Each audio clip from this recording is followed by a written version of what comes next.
Okay, we're going to try again here, everyone, and thank you for your patience with World Series news today. It is definitely not our fault here. We somehow are being attacked for fair use and using of stock footage. Would you believe it, that's where you go now to try and censor the guys that are just trying to bring you the world news.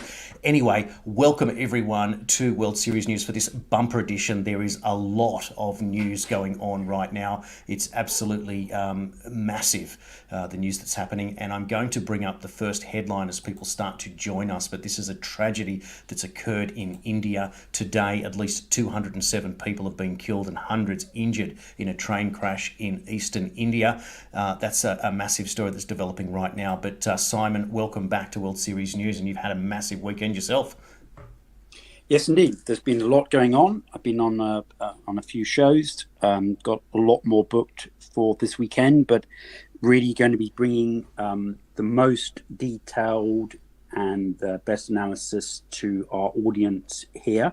So I'm very grateful for people who are following us and allowing us to deal with the globalists, as usual, trying their utmost to make sure this kind of information doesn't get out to a wide audience.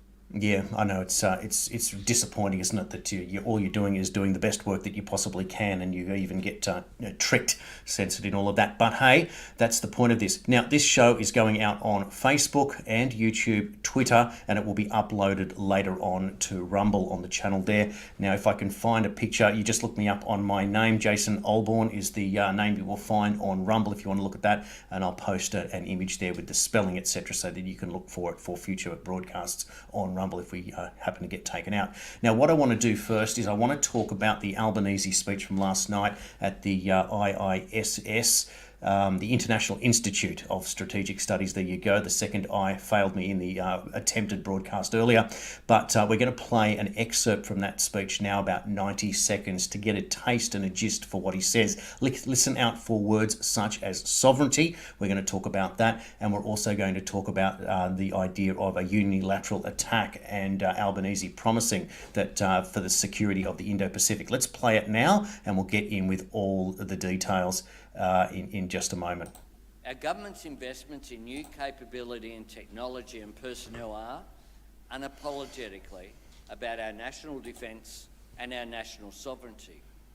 But they are also an investment in regional stability, strengthening our capacity to contribute to the collective security of the Indo-Pacific.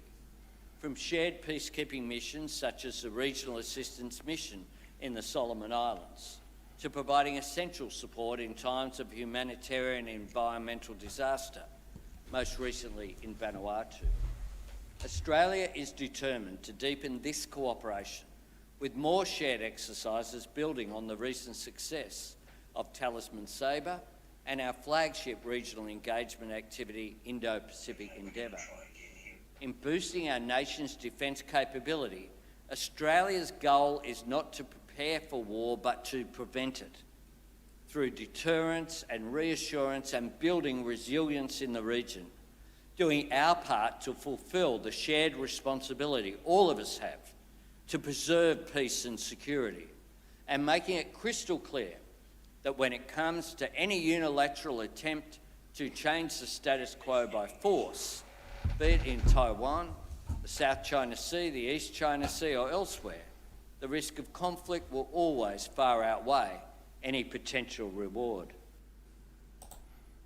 Simon, it was a very impressive speech from Albanese. It was made up of innumerable sound bites there, but the language, the way that he spoke with authority, it just felt like that Albanese was having one of his better moments.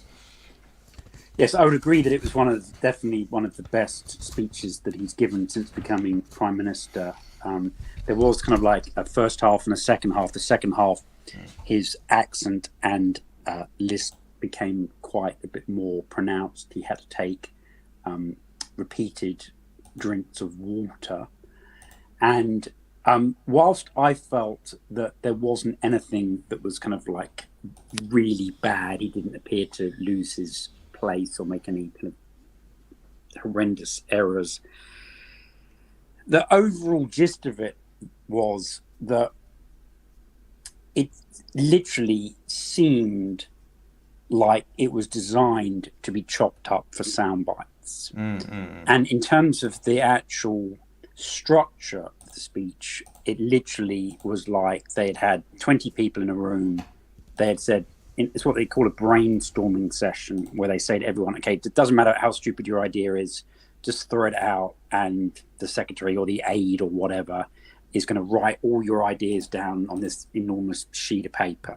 And then we'll kind of like go through in a process of elimination. Now, in this case, I don't think he eliminated everything. And they tried to jam 500 phrases into a speech. The sentences were very short. There were lots of NATO and WEF kind of catchphrases. There were a few things that would have been annoying to the Chinese, like a policy of containment, guardrails, too big or powerful for the rules, and things like that just seemed, it was in context, but it just wasn't well structured.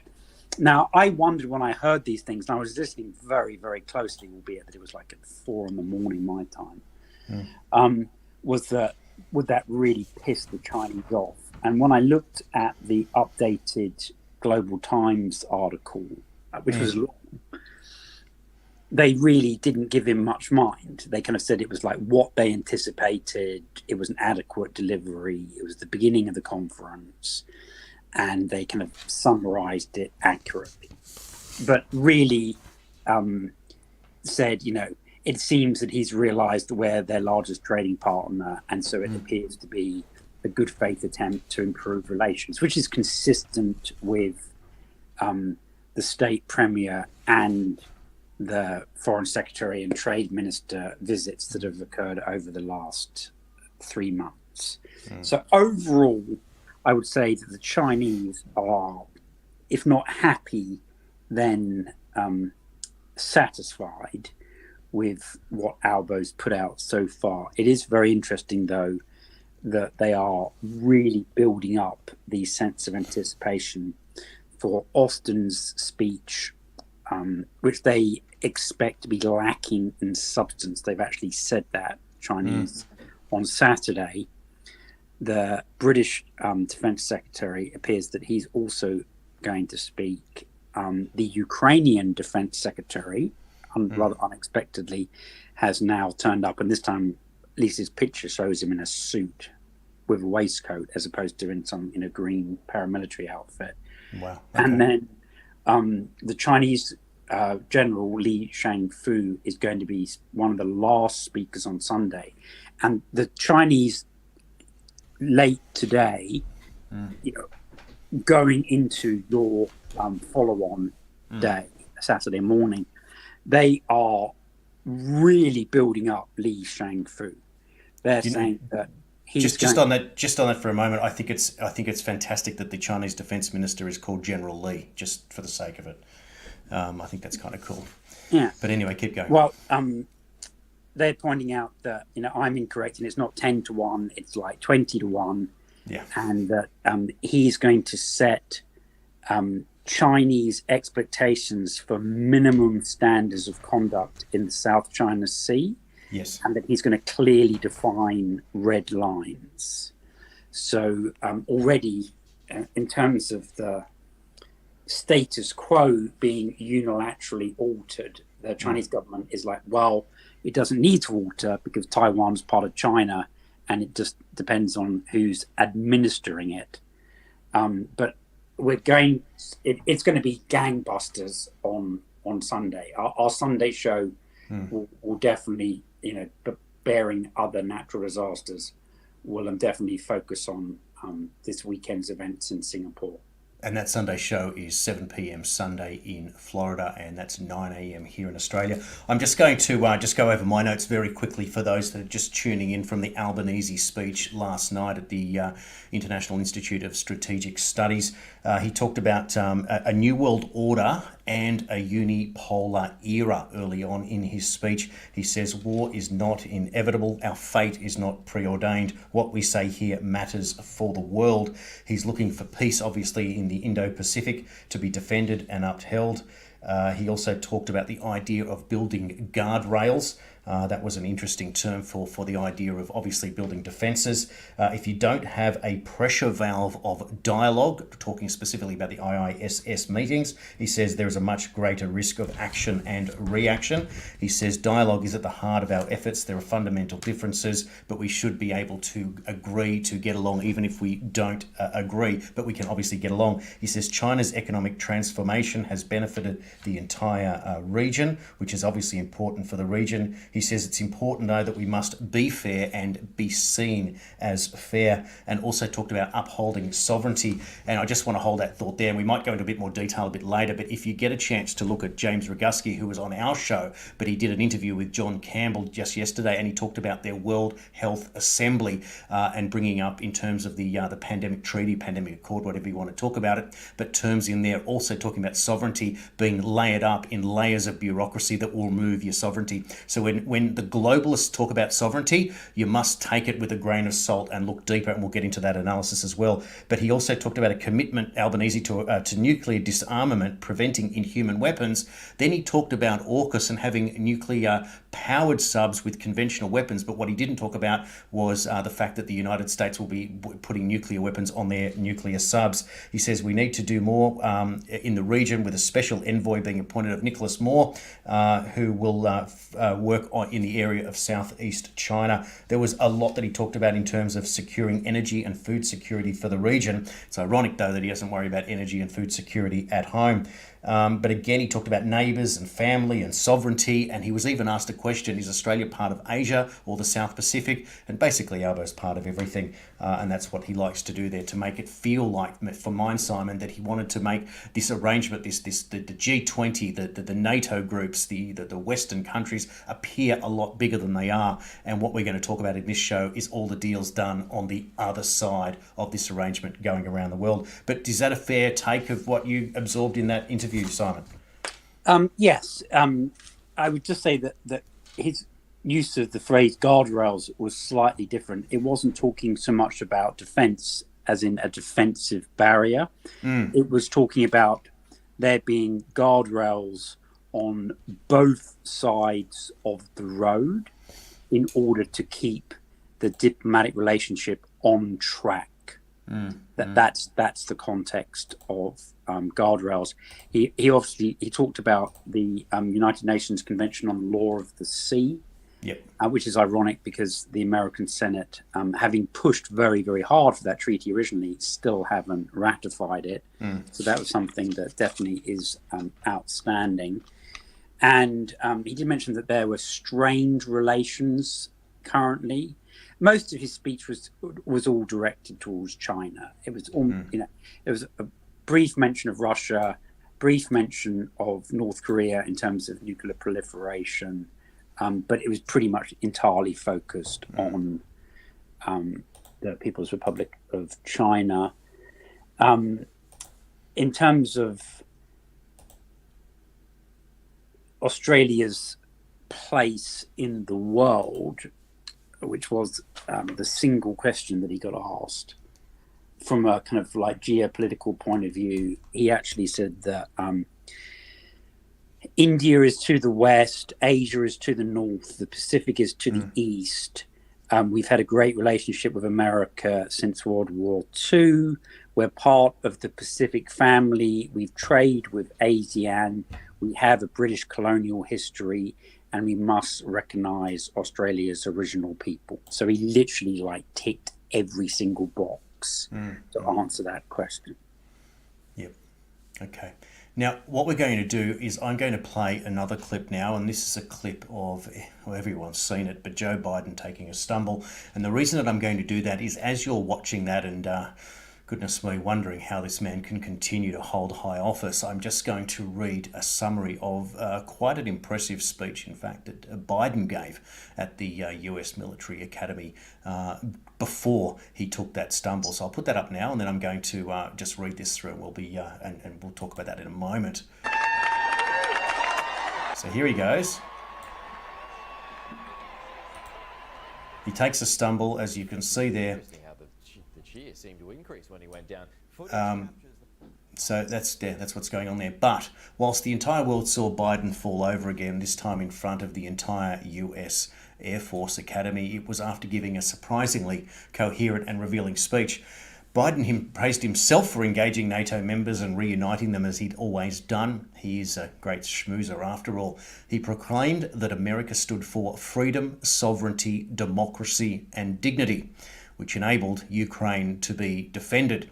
He spoke to Zelensky, he said, at Hiroshima for the G7. Zelensky invited as an observer after doing a detour via the Arab League meeting where he left empty-handed before picking up some coin from Uncle Joe, the big guy.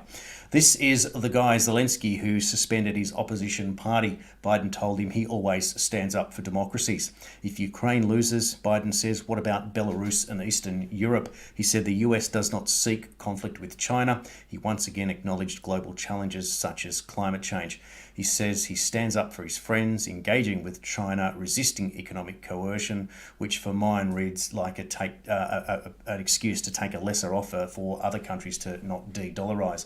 He mentioned a narrow set of technology. He mentioned how the region was strengthened by the Quad, Australia, India, Japan and US, and by delivering on AUKUS, which is exactly what Albanese said in his speech. NATO was more energised by the entrance of Finland and soon Sweden, and he then proclaimed freedom, opportunity, possibility and hope. And my comment there is freedom. Again, it seems something has to happen pretty soon to lose that priority. Has the World Economic Forum and the World Health Organization been forgotten? He said that the US was the only nation founded by an idea, not geography, not ethnicity, not religion, but an idea that all men were created equal as an organizing principle. He stumbled over the quotation as if he realized he wasn't going to say the more appropriate, let's say, all men and women were created equal. And then he went, oh crap, that has expired too. And he couldn't remember the revised term and why they hadn't erased that term from history already. The role of the neurotic left language police is exhausting, I tell you, except everyone who no longer believes it. Imagine if there was nothing to trip over in this case, as you see with Biden, watching that over and over again. What did he actually trip over, Simon? I just don't know. Yeah, well, the speech was 32 minutes long. The real key part of it was minute 12 to minute 25. As you mentioned in our initial start of the show, I did another podcast dealing just with this, which was on a Rumble channel, which is called Roads, then the number 2, then the word liberty, Roads to Liberty. George Galloway, who obviously I've been on his show several times, he picked up on that and he retweeted that to almost 500,000 people. So that started getting a lot of traction during the day. And rather than me rehashing what I described for almost 80 minutes last night, I would just invite people, if they are really interested, to hear the geopolitical aspects of Biden's speech that was unusually lucid. It wasn't all mumbling and bumbling and stumbling, ironically. Then if they go to that Road to Liberty, it's their most recent podcast. It's a couple of guys in Nebraska. And this was also discussed on InfoWars today, because they are InfoWarriors, and that's how they reached out to me. And we ended up doing a show because they had a guest drop out last night. And it was just one of those situations where everything kind of like fell together, and it worked out to a really, really good event. If people log into that show, they're discussing another issue for like the first 10 or 12 minutes before I come on stream. But then after like minute 11 or 12, it's just the three of us discussing Biden's speech in a great level of detail. You know, he was addressing it both to Russia and to China. There was a big emphasis on Indo-Pacific affairs.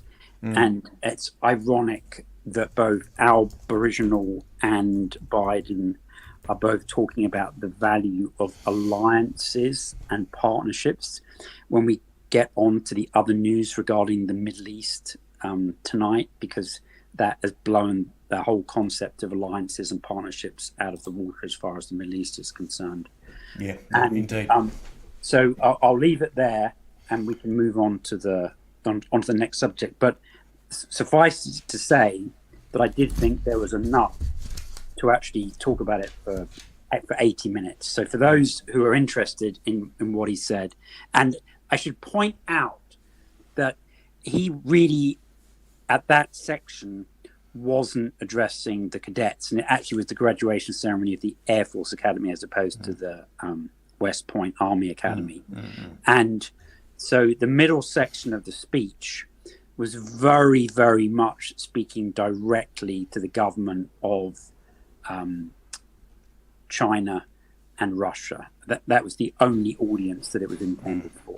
So a lot of people are focused about him falling, but believe me, all the kind of intelligence analysts in those respective governments who are scribbling down notes, they may not even have bothered watching while he handed out all the degree certificates and then fell over, because that was literally like 30 minutes after he'd finished his speech. Right. Okay. Now let's move along, because there's a lot we've got to get out in the next 30 minutes before we end the show today. And what we don't cover, we will get back on the Sunday/Monday show. I want to put this headline up here. This is Joe Biden to address the nation, but delays the debt ceiling signing. White House press secretary addresses the fall live. Okay, so this is a big deal because Biden is going to deliver a speech from the Oval Office, we're told, Simon. Yes, that literally could be happening right now as we're speaking. We'll definitely address that on the Sunday show. He's put off signing, for no good reason, the bill that's been presented to him. That really needed to be signed at lunchtime today, but it now looks like he's going to sign it at some point tomorrow. The revised deadline was moved from the 1st to the 5th of June to accommodate the legislative process. In the end, less than half of the Republicans in both the Senate and the House of Representatives actually voted for the deal that had been pretty much single-handedly negotiated by the Republican Speaker of the House. There's a lot of ill will over that. Both Representative Massey could have blocked it coming out of the Rules Committee. Before, Nancy Pelosi, for example, had a rule that unless she had a majority of her political party, the Democrats, who were willing to back something, that she would never put it up for a vote and rely upon members of the other party to get it over the majority threshold. And so, this is the first real big test of McCarthy's speakership. And that rule that existed for years, literally like 5 years under Nancy Pelosi, 4.5 years, just went completely out the window. And he's like, I need the Democrats to get this passed. Chuck Schumer pushed it. Hakeem Jeffries pushed it. Biden pushed it. The manager of the Office of Management and Budget pushed it. And in the end, most of the Democrats went along with it. And that's like glaringly obvious.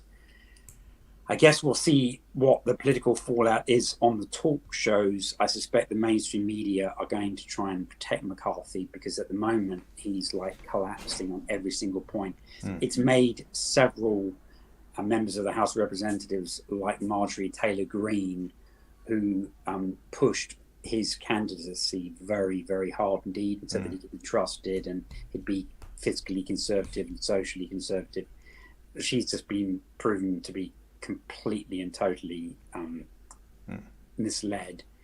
So, I mean, it doesn't look good. It doesn't look good for him at all. And in terms of the actual mathematics of it, it's literally like a black box, and we've no idea what the final spending outcome over the next 2 years, the next 18 months is going to be. So it's definitely not fiscally conservative. But as of 18 hours time, Biden's going to sign it. This is his first speech actually from the Oval Office, sitting at the desk, which hopefully he won't fall over. and then it's done. When he signs it tomorrow, it's a done deal. There was a whole load of amendments proposed in the US Senate. None of those actually got a majority. Yep. So, the whole thing's just like a tuck up, and it really reminds people both of Speaker Boner and then Ryan.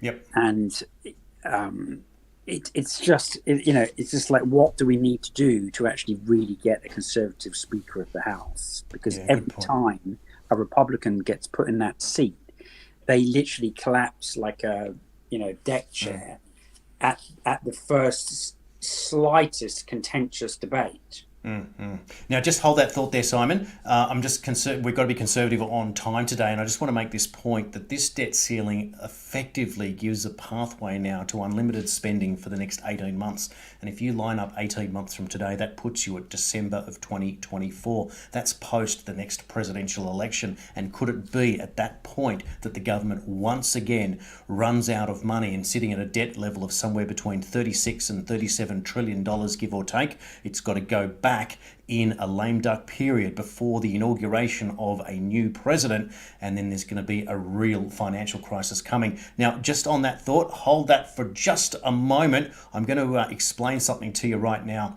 This is what I believe to be another catalyst for what all of us who've been watching the news for the last 6 or 7 years are watching to see what world event will trigger something. Well, this is a headline that just popped up in one of Israel's biggest newspapers, Haaretz. Have a look at this. It is just an opinion piece, but this is in the mainstream. Read what it says. Opinion here from Yaakov Mendy-Or.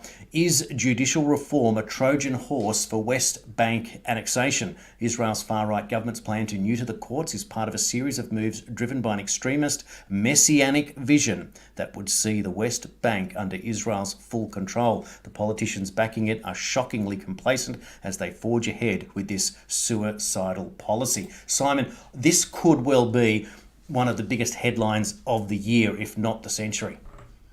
Yeah, I wouldn't necessarily say the century, but it is a very valid observation that they've now got a very orthodox / far-right Israeli government in power, and particularly the current finance minister, who's now effectively the de facto governor of the West Bank, that he constantly refers to as Judea and Samaria. That's currently split into zones A, B, and C, which determine whether or not it's basically under Palestinian full control, shared control, or Israeli control. Okay, and within the Israeli-controlled areas, they have a lot of illegal settlements that aren't recognized by any other country in the world, not even America. Now, the issue that the Israelis want to do is, like they did with Jerusalem, which I think was in 1980, having captured it in 67, was they want to now completely annex the entirety of the West Bank and have that as part of, quote, Greater Israel, that, they would wish to extend further into the Sinai, the Kingdom of Jordan, Syria beyond the Golan Heights, and also into southern Lebanon as well. But their point there about it being suicidal is the previous administration under Trump and his son-in-law, Jared Kushner, had pushed this agreement called the Abraham Accords. And so they already had peace with the Jordanians since 94 and the Egyptians since 79. They then added the UAE and Morocco and Sudan, and it's one of the people, Bahrain. So that agreement's now called the N7. They actually have a conference meeting soon in Morocco that bilaterally just did a whole load of transportation agreements with the Israelis. But already the Bahrainis have warned that it's absolutely inconceivable for them or any other Arab government to do any kind of normalization agreement with the current Israeli government, because they're treating the Palestinians so badly, both in the West Bank and in Gaza. And they say that actually it's really blown back on the Arab administrations. They feel very, very embarrassed, having promised their populations that this was a step towards a two-state solution. Now the Israeli government appear to just want to do a complete, an absolute land grab. Now, how they would manage getting all those refugee camps and millions of Palestinians suddenly within the border of Israel, it's very, very hard to conceive. But they literally, as the article suggests, believe that they're following some kind of like messianic prophecy for the reunification of Israel as they imagine it from 3,000 or 4,000 years ago. But if that happens and it's officially done, you can expect to see not only the Iranians solidify what they call the axis of resistance, but all of the other governments that have signed the Abraham Accords to drop out. And it's actually possible that we'd even see the Jordanians and the Egyptians renounce their peace treaties of Israel. So then, when were they written again?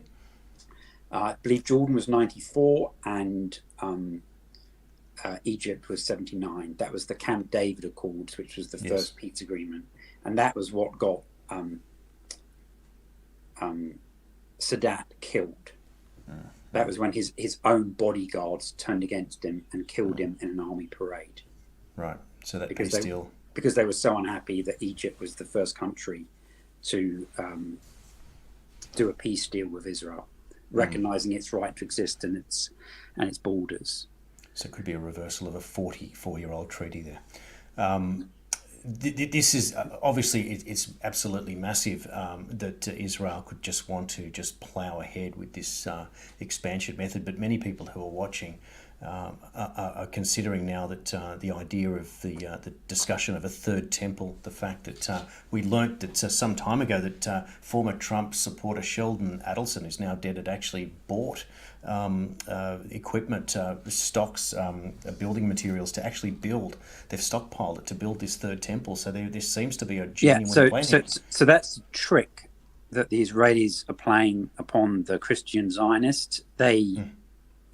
So the Jewish folks believe that if they can demolish the Al-Aqsa Mosque and it's not even finished building, it's just start building the third temple, that will trigger the arrival of the Messiah, which in their belief will be the first time.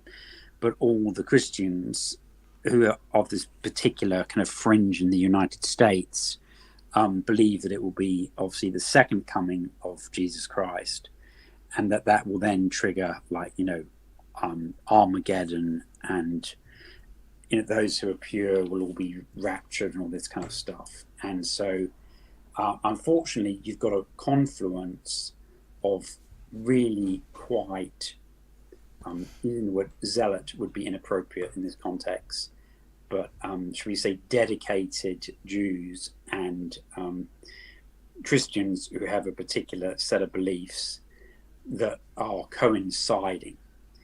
And so that is actually really dangerous, because you've got people who have got functional control over the location, and rich American and Jews who are willing to throw like millions of dollars into the project. Yeah, it's a massive development. I mean, if they took over the Al-Aqsa Mosque, which is what Gvir has been indicating, Ben Gvir, yes, those are the two people that are really troublesome in terms of international relations. It's Smotrich and Ben Gvir. If they were to even start demolishing the Al-Aqsa Mosque, that's the third holiest site in Islam. I mean, it would go crazy. You would have the Syrians, the Jordanians, the Egyptians, the Gazans, the Palestinians in the West Bank, the Lebanese, like all simultaneously attacking. You might get an entire alliance of the Organization of Islamic Countries. The Abraham Accords would just be completely discarded by all the Arab nations who have signed that. And, it would be hard to see how Israel would even retain East Jerusalem, let alone trying to formally annex the West Bank, if they were to lay a finger on the actual mosque on the Alaska site. Because, that's a mosque, a variety of other buildings within the complex, and then a huge courtyard. Most mosques have a very, very large courtyard. And what Ben Gavir's been doing is he's constantly been going with the police and the border force and taking like 50 or 100 people and marching around just to try and prove that they have jurisdiction over the site. And every time they do that, it humiliates the King of Jordan, whose formal title is custodian of the Alaska Mosque complex. Yeah, wow. So he gets made to look like a complete fool every time they do that.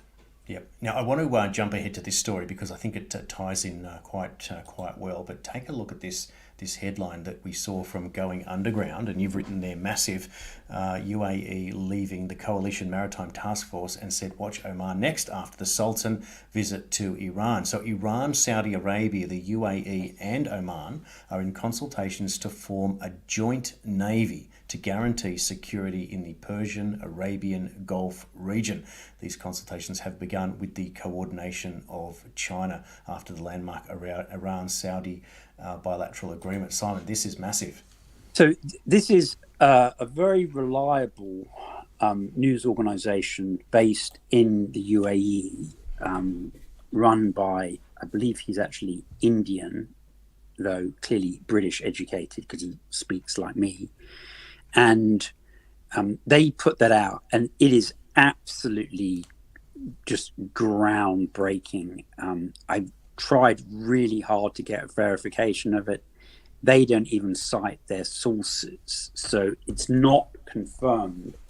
But that's what I've been talking about when we've been looking at the Aboriginal speech and the Biden speech, where they've been talking about alliances and partnerships, because that essentially is Saudi Arabia, Oman, and the UAE leaving their security relationships with the United States and merging their navy with the Iranian navy. Now, they might not technically merge their army, but all the intelligence apparatuses are going to be communicating with each other.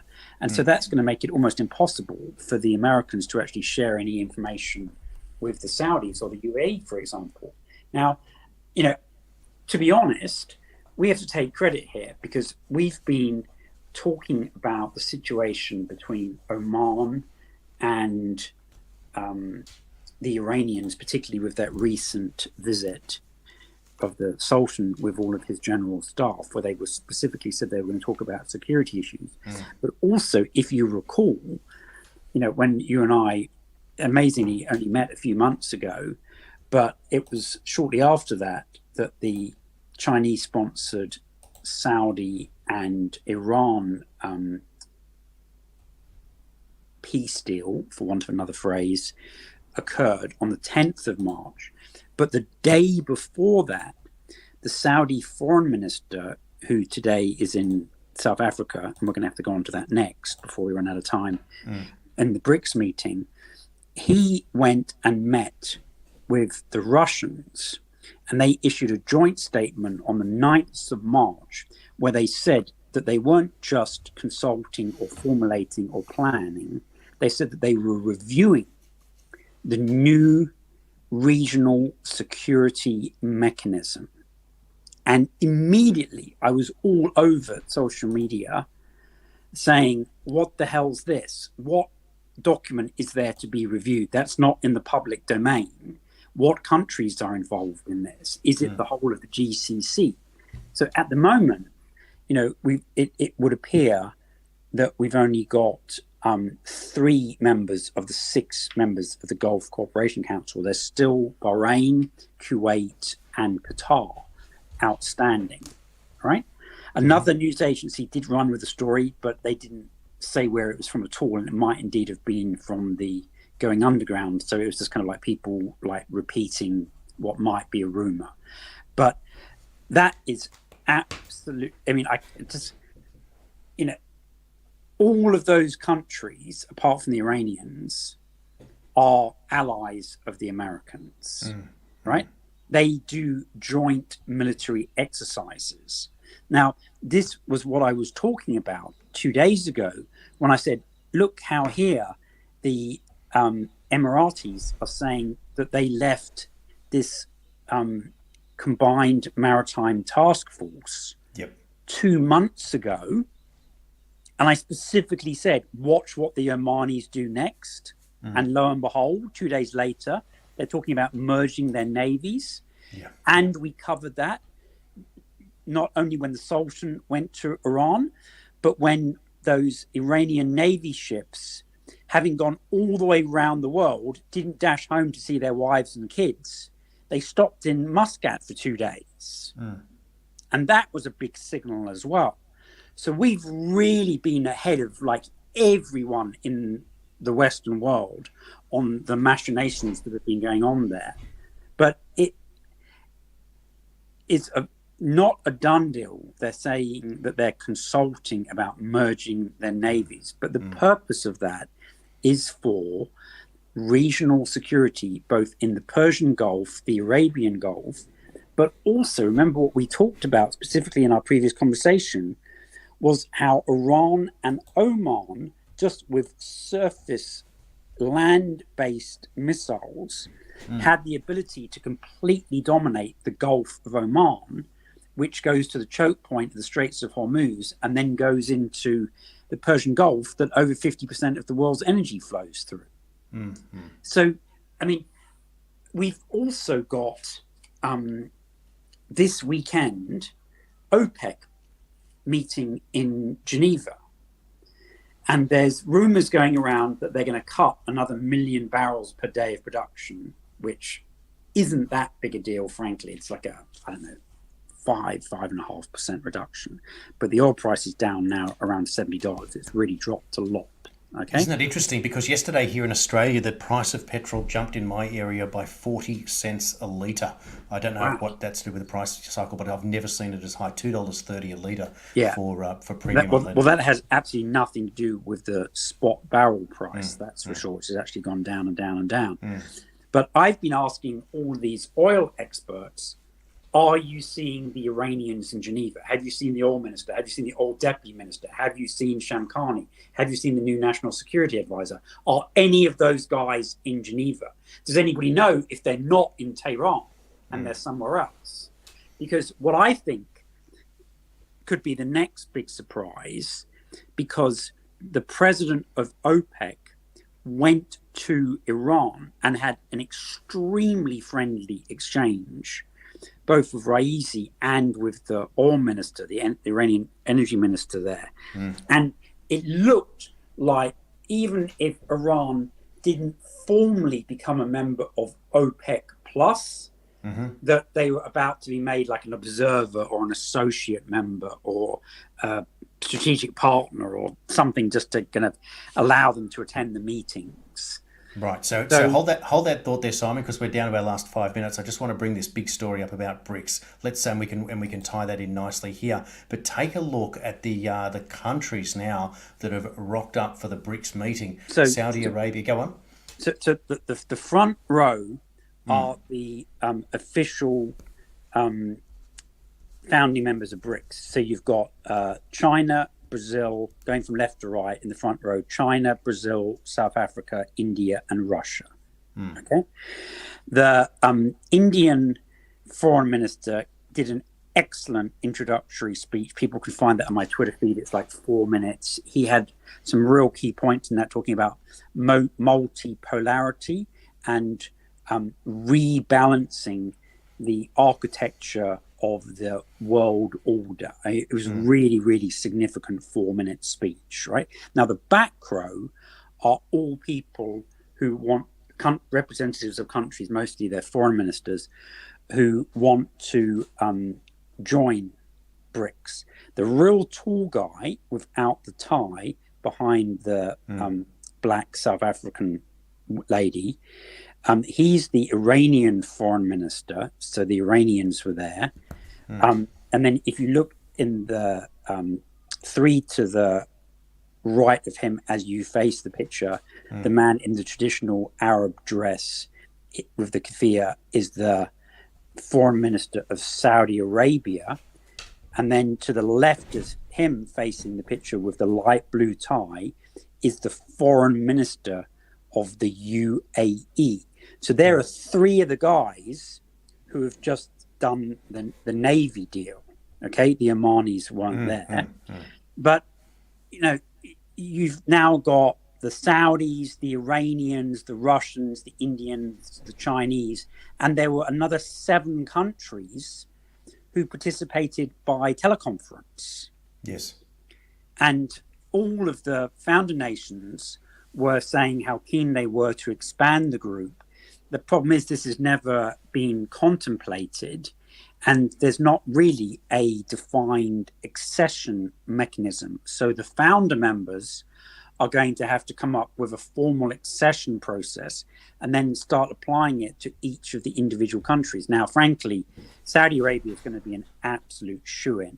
And in terms of resources, Iran is very, very important as well. And so is UAE. Those three, you would let them in a heartbeat.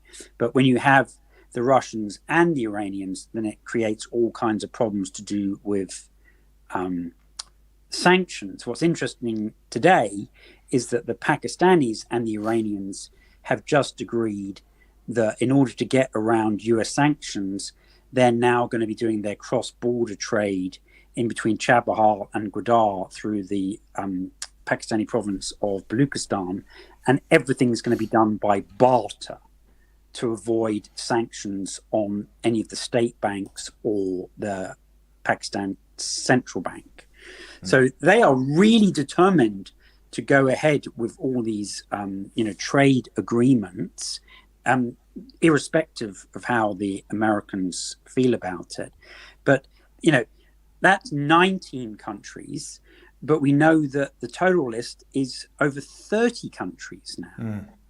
And so it's just, particularly the Saudis and the UAE, it's just an incredible loss for the Americans.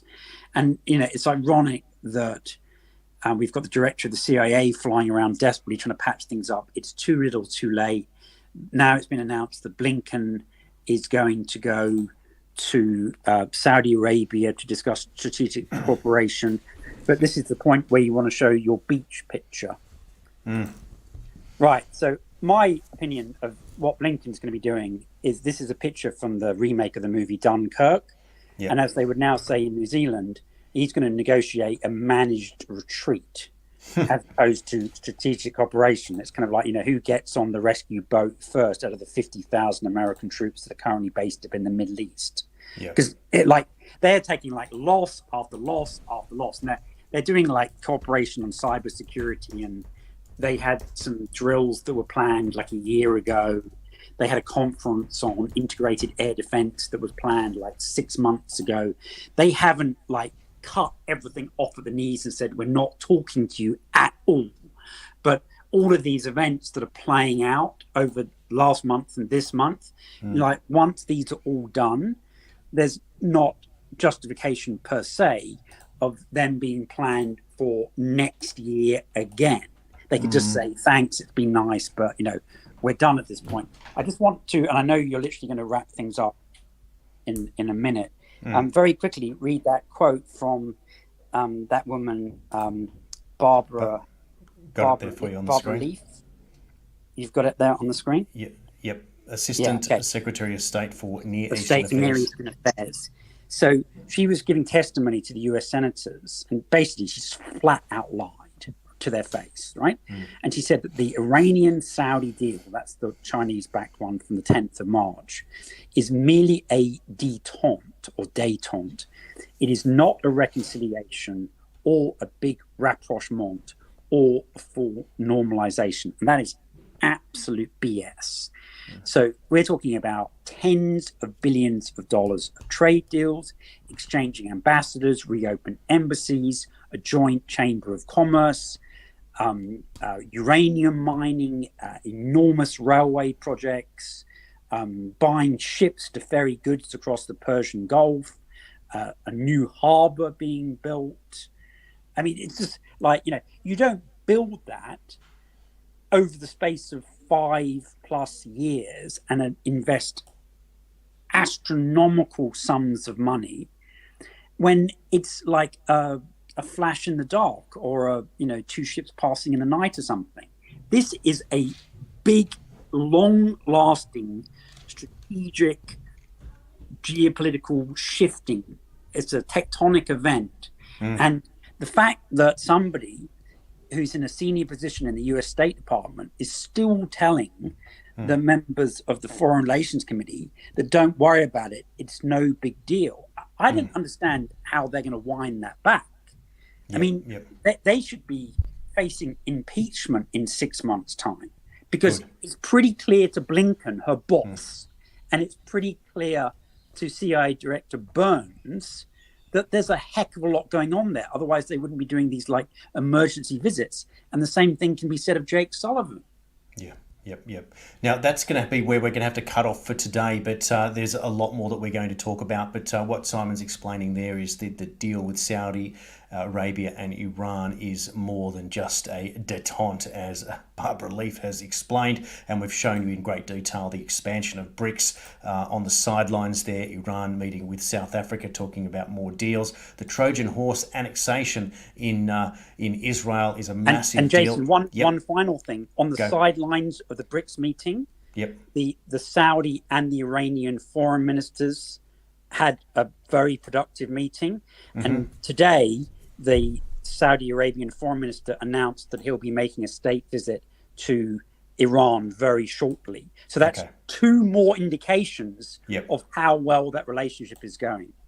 And of course the debt ceiling is the big deal out today. Now we will be back, Simon and I will be back a Sunday evening 7 p.m. on East Coast American time, or 9 a.m. Monday morning Australian time. Don't miss it. Please share this video as far and as wide as you can. It helps get it out there, defeats the algorithm, and tells the mainstream big tech operators that we are here to be reckoned with, and the news is coming true more and more as we're not only reporting what's going on, but Simon is pointing out where they will head, and that has been confirmed over and over. Thanks, Simon. Thank you, everyone, for watching, and we'll be back in a little under 2 days' time.